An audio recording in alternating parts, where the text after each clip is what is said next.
यो कुरा सबैले एक्सेप्ट गर्नै पर्छ कि डेमन स्लेयरको मेन हाइलाइट भनेको उसको एनिमेसन हो।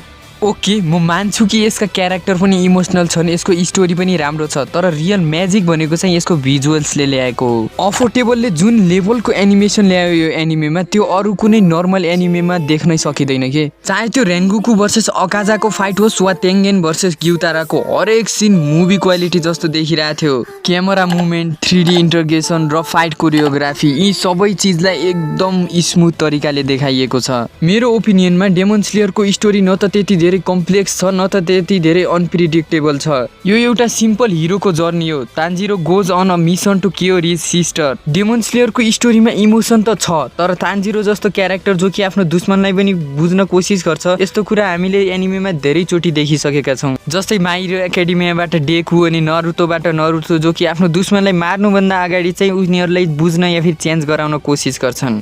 जब स्टोरी स्लो हुन्छ त्यति बेला एनिमेसनले अझै एक्साइटमेन्ट 2 गुणा बढाइदिन्छ।